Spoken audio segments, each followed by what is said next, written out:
AITA for bringing up my brother's premature birth at Christmas dinner to get my parents to shut up?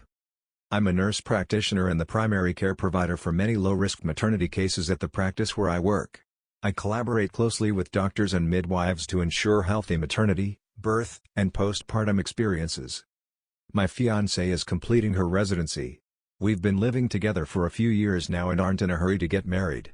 We originally planned to marry a couple of years ago, but life got really busy, and the timing hasn't been right until now. We're planning to get married in June.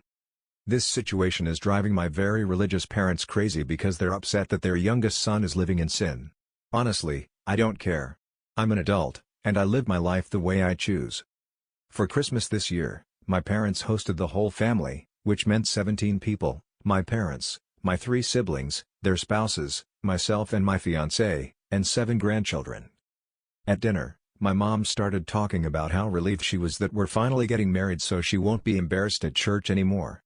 My dad chimed in, expressing how proud he was of my older siblings for either waiting to move in together until they were married or getting married right away after moving in together. This made my fiancée visibly uncomfortable, and I was getting increasingly angry.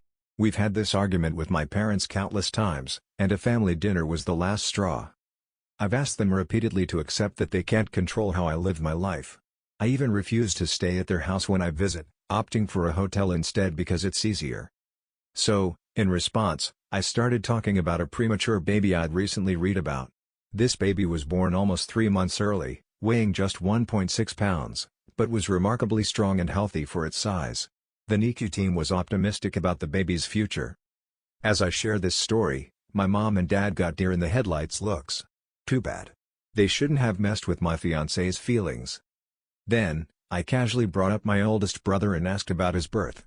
I mentioned how he was supposedly born almost 4 months premature and wondered if we could check the family album for the records. Of course, I already knew the truth. My brother was over 9 pounds and nearly 23 inches long at birth. My grandmother told me all about it the first time my parents tried to shame me. The topic changed very quickly after that.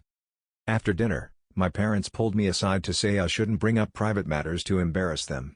I told them that if they ever commented on my living arrangements again, I would make a point of reminding them that my mom was well into her 2nd trimester when they got married. Now my parents are upset with me for telling them how to behave in their own home, but my fiancée is relieved.